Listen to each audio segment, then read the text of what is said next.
નમસ્તે વિદ્યાર્થી મિત્રો, આપ સર્વે વિદ્યાર્થી મિત્રોનું એન્ટાયર સ્ટડી ચેનલ પર સ્વાગત છે.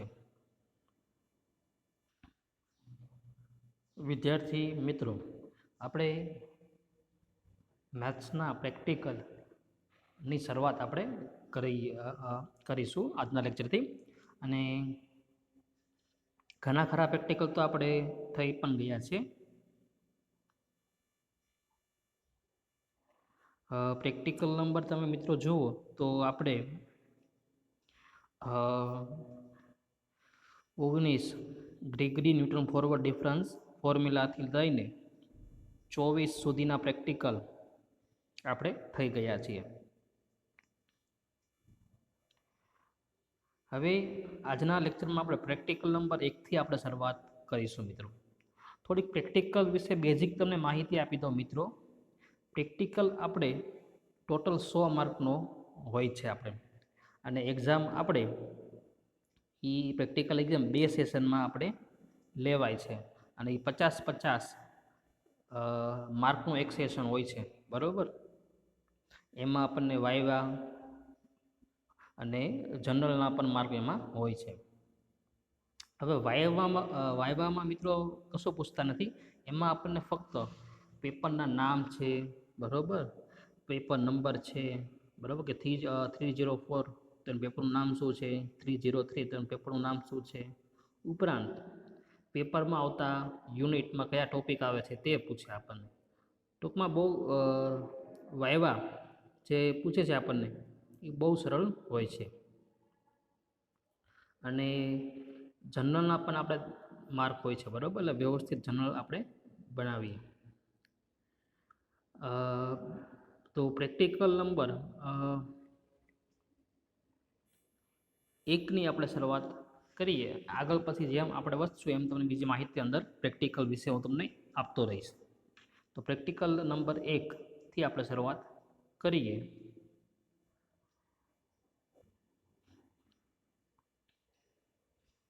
અને એક બીજી વાત જણાવવાની કે પ્રેક્ટિકલ નંબર 1 છે મિત્રો, એ પ્રેક્ટિકલ નંબર 1 એકંદરે થિયરી છે.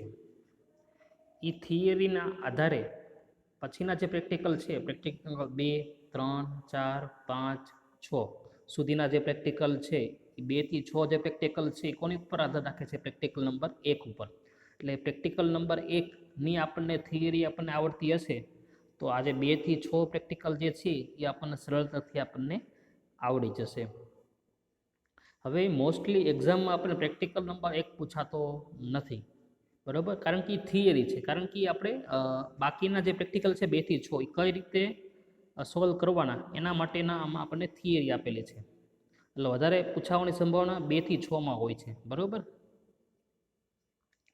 અને તો આ પ્રેક્ટિકલ જે છે એ આપણને થિયરિકલ છે, બરાબર. અને એની આધારે આપણે બાકીના જે 2 થી 6 પ્રેક્ટિકલ છે એ આપણને કરીશું, એને ઉપયોગ કરીને આપણે.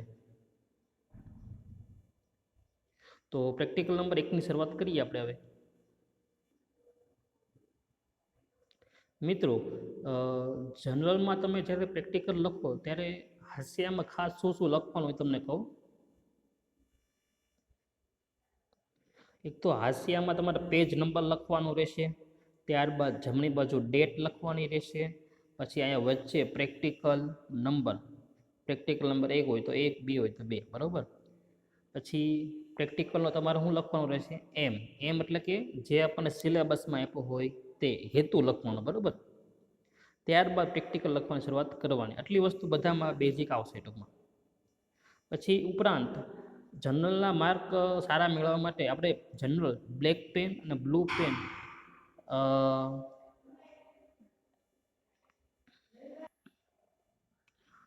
એટલે કે આપણે જનરલ બ્લેક પેન અને બ્લુ પેન એમાં વાપરશું, કારણ કે તો જ તે આપણને સારા માર્ક મળશે. ટૂંકમાં જેવું આપણું લખાણ સારું હશે તો એવા માર્ક આપણને મળશે.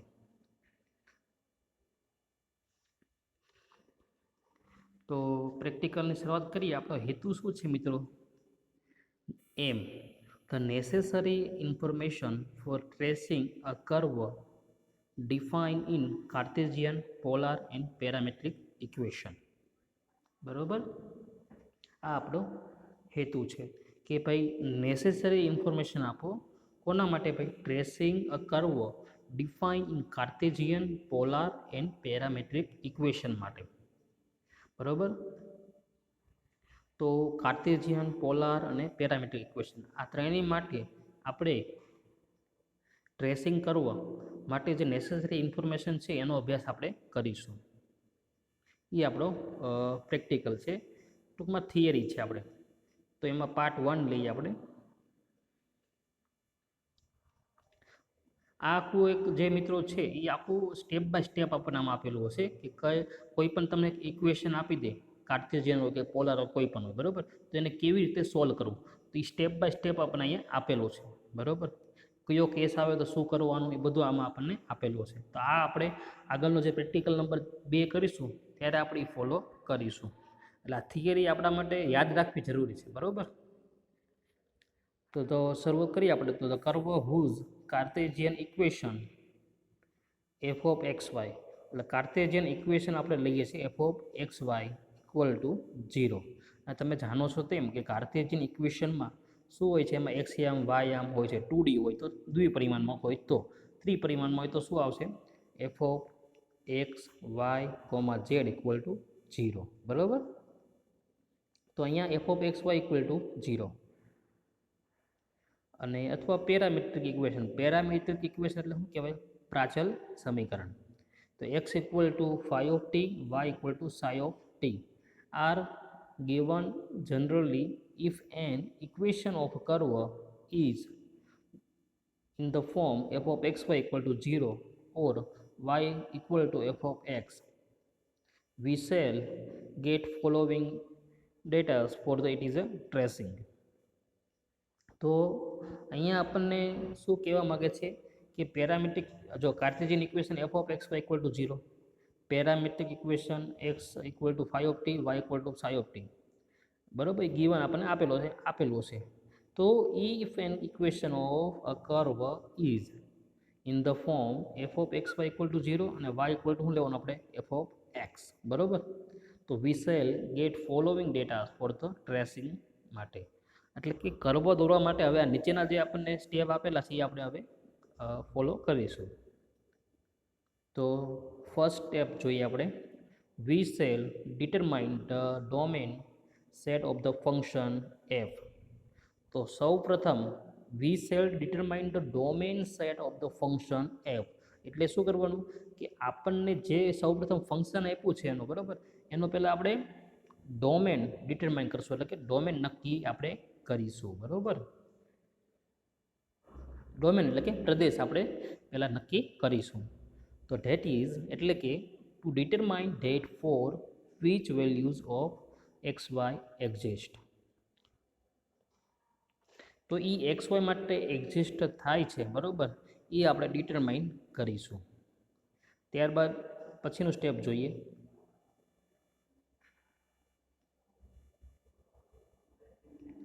તો સેકન્ડ સ્ટેપ શું છે મિત્રો, to find the points of intersection of the curve with axis. હવે પોઈન્ટ ફાઇન્ડ કરવાના છે કયા ઇન્ટરસેક્શન ઓફ ધ કર્વ, એટલે કર્વને જે પોઈન્ટ છેદે છે એ પોઈન્ટ આપણે ફાઇન્ડ કરવાના છે અક્સિસ માટે બરાબર. એ સેકન્ડ પોઈન્ટ.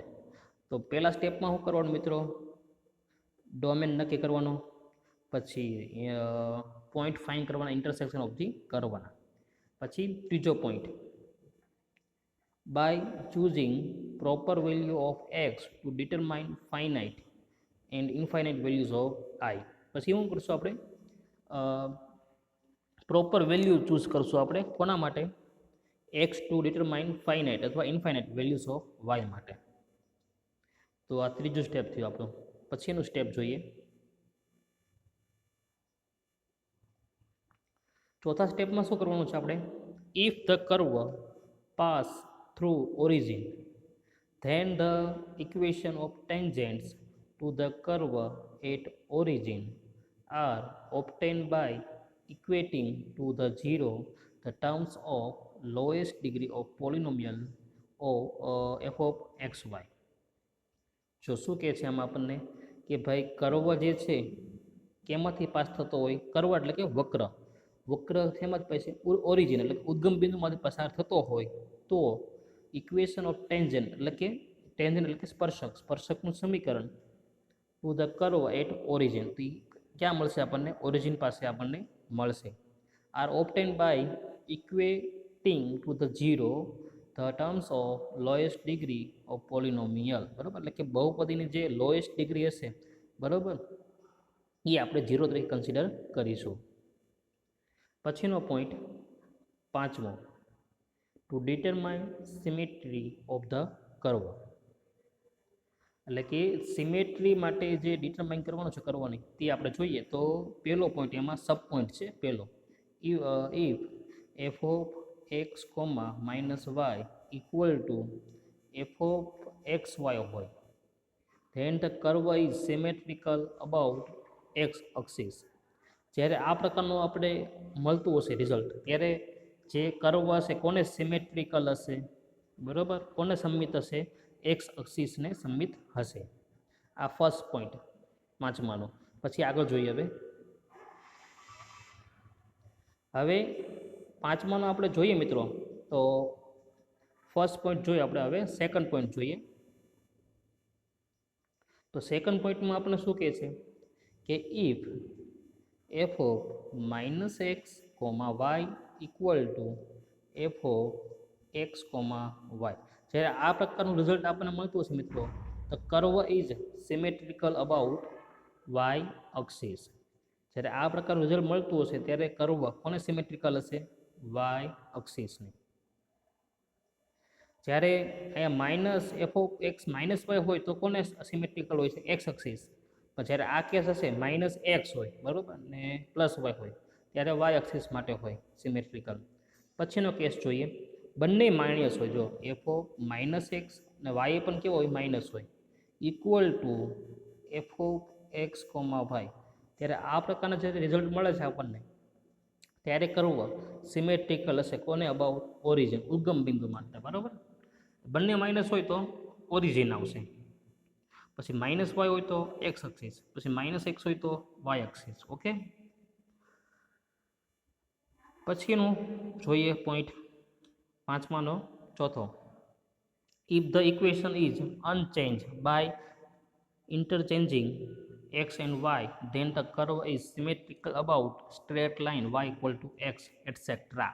તો શું કહે છે આપણને કે ભાઈ તમે ઇક્વેશન ઇઝ અનચેન્જ, અનચેન્જ એટલે કે ચેન્જ ન કર્યો હોય તમે, by changing X and Y, એટલે કે તમે એક્સની જગ્યાએ વાય અને વાયની જગ્યાએ એક્સ એપ્લાય કરો છો અને ઇક્વેશન ચેન્જ થતું નથી, તો જે આપણને કર્વ મળે છે કોને સિમેટ્રિકલ હશે? About straight line Y equal to X માટે. પછીનો point, point number 6, to determine the point of inflection. આપણે હવે શું મેળવવાનું છે?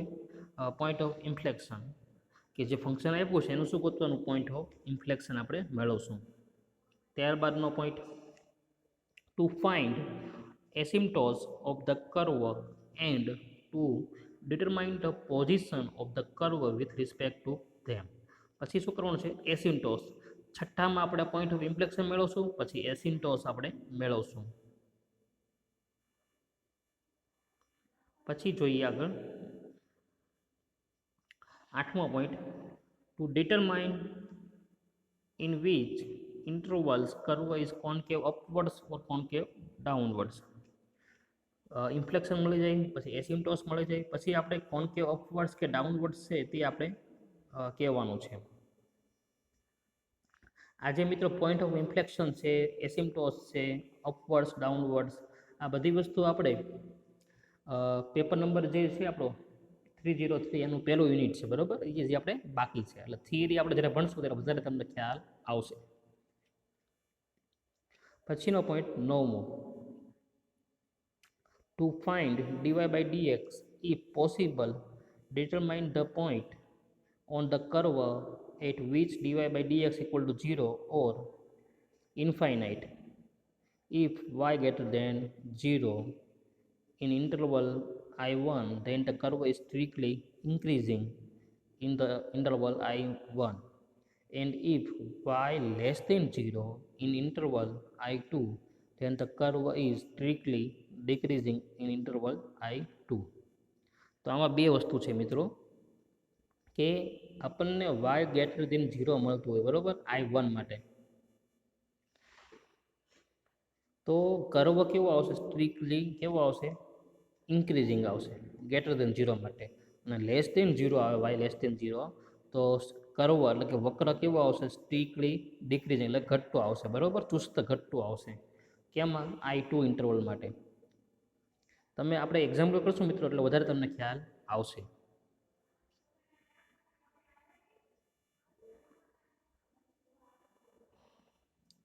હવે મિત્રો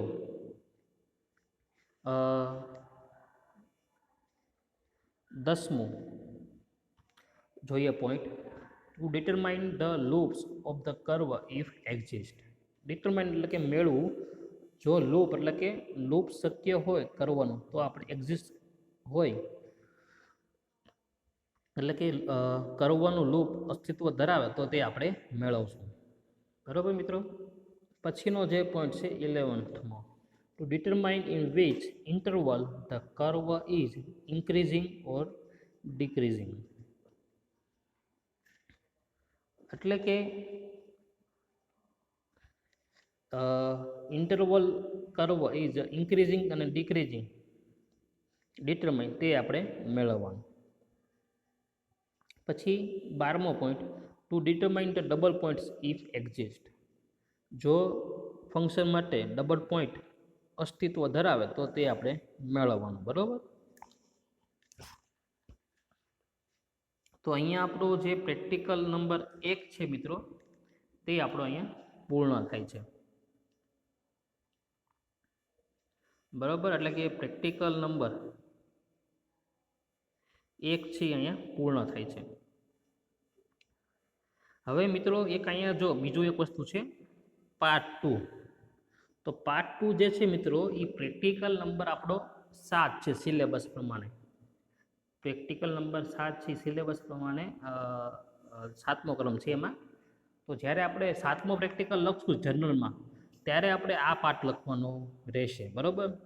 પ્રેક્ટિકલ નંબર 1માં તમારે ફક્ત કયું લખવાનું છે, અહીં સુધી લખવાનું છે. પ્રેક્ટિકલ નંબર 1માં પોઈન્ટ નંબર 12 સુધી તમારે લખવાનું છે પ્રેક્ટિકલ નંબર 1માં. અને તમે જ્યારે 7મો પ્રેક્ટિકલ લખશો જનરલમાં બરાબર, પ્રેક્ટિકલ નંબર 7મો એમાં એવું લખેલું છે the necessary information for tracing a curve define in polar equation. Polar equation માટેનો જે પ્રેક્ટિકલ છે 7મો બરાબર આપણો, એ 7મા પ્રેક્ટિકલમાં જે થિયરી છે એ થિયરી આપણે આ પાર્ટ 2 ને લખશું. આ જે પાર્ટ 2 છે ને એ એમાં આપણે લખીશું બરાબર. એ એકામાં આપણે ચેન્જ કરવાનું રહેશે, અહીં સુધીનું આવશે બરાબર. તો આ પાર્ટ 2 ની જે છે થિયરી એ આપણે પ્રેક્ટિકલ નંબર 7માં લખશું બરાબર. અત્યારે હું તમને સમજાવી દઉં છું બરાબર. લખવાની છે આપણે 7મા પ્રેક્ટિકલમાં. આ જે પાર્ટ 2 છે તમારે પ્રેક્ટિકલ નંબર 7માં લખવાનું છે, ભૂલાય નહીં બરાબર. આ લોકો એમાં ભેગી લખેલી પણ આપણે કેમાં લખશું, 7મા પ્રેક્ટિકલમાં એ લખીશું. તો હવે એ ઝડપથી હું તમને એ સમજાવી દઉં.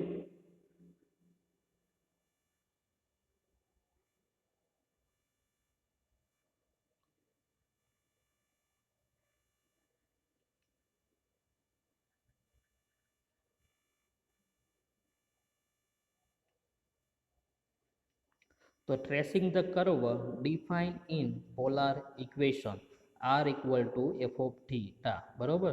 એટલે કે કર્વ આપણે ડિફાઇન કરવો હોય પોલાર ઇક્વેશન માટે R equal to F of theta, તો એના માટેના સ્ટેપ હવે આપણે જોઈએ. તો પહેલાં શું આવશે, સિમેટ્રી આપણે કરવાનું. તો એના માટે સબ પોઈન્ટથી જોઈએ આપણે. If we replace theta by minus theta and if the equation remain unchanged the curve is symmetrical about the polar axis. તમે theta equal to minus theta ઇક્વેશનમાં મૂકો અને ઇક્વેશન અનચેન્જ થાય બરાબર, ચેન્જ થાય નહીં, તો કર્વ જે છે એ સિમેટ્રિકલ કોને હશે, અબાઉટ પોલાર અક્સિસને હશે. પોલાર અક્સિસમાં તમને મિત્રો ખબર છે આર અને થીટા સ્વરૂપમાં હોય છે, એમાં XY આવે નહીં. પછીનો પોઈન્ટ લઈએ આપણે.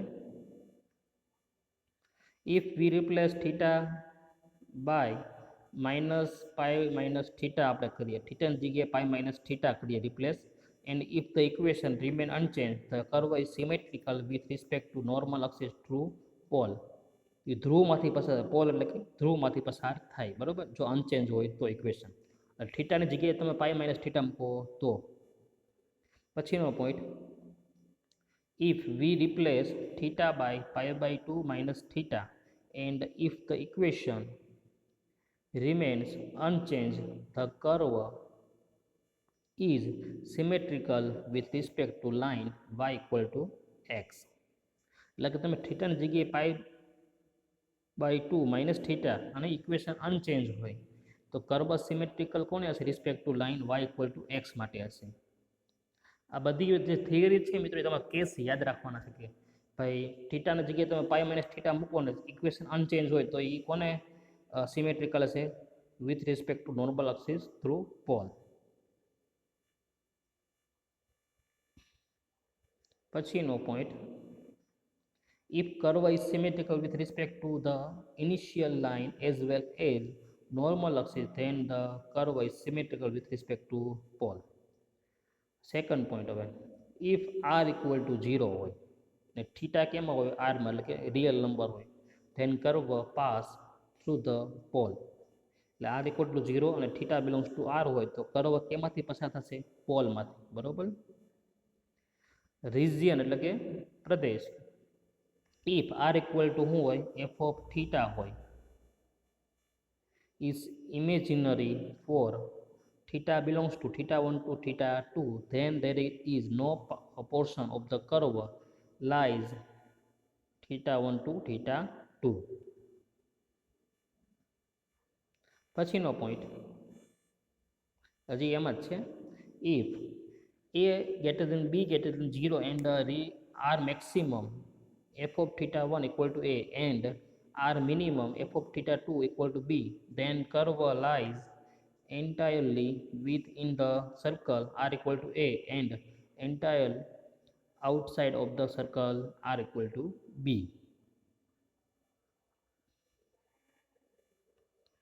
હવે મિત્રો તમને થિયરી અઘરી લાગતી હશે પણ એક્ઝામ્પલ આપણે કરશું ને મિત્રો એટલે એક્ઝામ્પલ ખૂબ જ સરળ છે. એક્ઝામ્પલનું ખાલી તમારા ફોર્મેટ એમાં આવશે, એ ફોર્મેટ આપણે યાદ રાખશું, એ ફોર્મેટ પ્રમાણે ટૂંકમાં એક્ઝામ્પલ સોલ્વ કરીશું અને જે તે કેસ એમાં આવશે થિયરી પ્રમાણે એમાં આપણે એ એપ્લાય કરતા રહીશું, બરાબર. પછીનો પોઈન્ટ, એસિમ્પટોસ ઇફ એક્ઝિસ્ટ. એસિમ્પટોસ અસ્તિત્વ ધરાવે તો મેળવવાનું.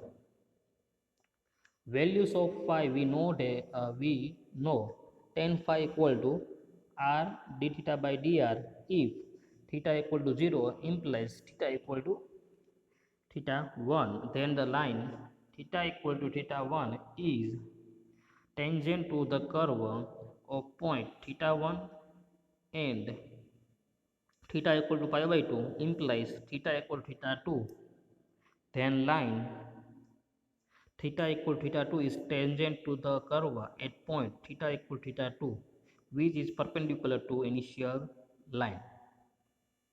હવે આમાં ટૂંકમાં કહો મિત્રો તો આપણને અલગ પોઈન્ટ માટે કયો કેસ આવે છે કીધું છે આપણને.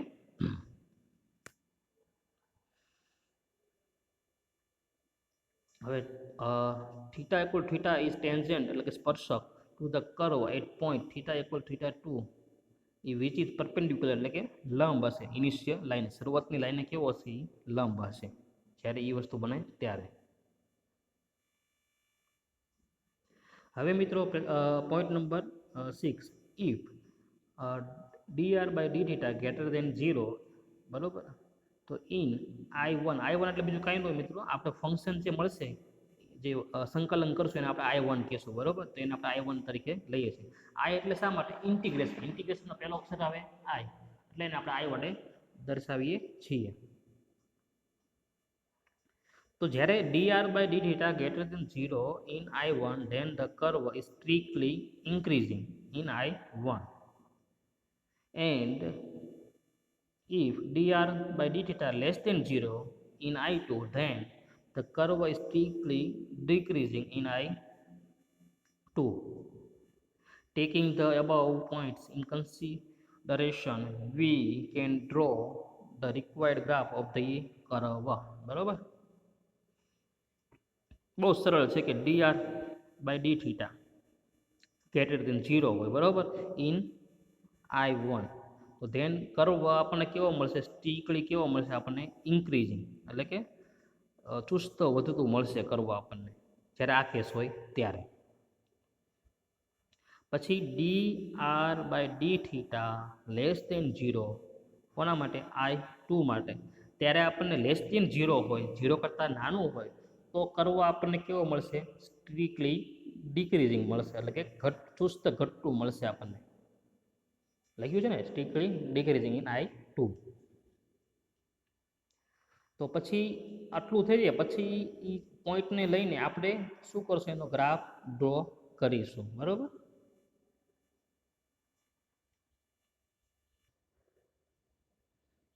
તો મિત્રો અહીંયા આપણો પ્રેક્ટિકલ નંબર 1 એટલે કે ક્યાં સુધી છે પ્રેક્ટિકલ નંબર 1, પાર્ટ 1 સુધી.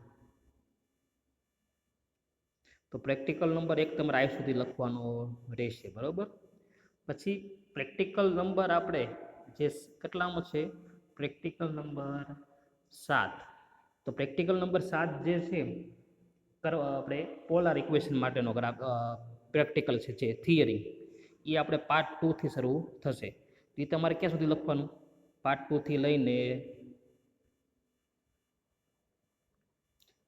પ્રેક્ટિકલ નંબર અહીં સુધી, બરાબર. આ 6 નંબરનો પોઈન્ટ છે ત્યાં સુધી તમારે પ્રેક્ટિકલ નંબર 7 લખવાનો રહેશે. તો એ આપણે જનરલમાં પ્રેક્ટિકલ નંબર 6 પછી આપણે 7મો પ્રેક્ટિકલ આપણે અહીંયા લખીશું, બરાબર. તો અહીંયા આપણા 2 પ્રેક્ટિકલ પૂરા થયા, પ્રેક્ટિકલ નંબર 1 અને પ્રેક્ટિકલ નંબર 7, એ બંને આપણે પૂરા થયા. હવે આપણે નેક્સ્ટ લેક્ચરમાં જ્યારે મળીશું મિત્રો, ત્યારે આપણે પ્રેક્ટિકલ નંબર 2 થી શરૂ કરશું. ને પ્રેક્ટિકલ નંબર 2 જે છે એના માટે આપણે પ્રેક્ટિકલ નંબર 1ની જે થિયરી આપણે જોયા છે તે આપણને આવડે તો પ્રેક્ટિકલ નંબર 2, 3, 4, 5, 6 એ બધા આપણે સરળતાથી આપણને આવડી જશે. તો નેક્સ્ટ લેક્ચરમાં આપણે પ્રેક્ટિકલ નંબર 2 થી આપણે શરૂ કરીશું.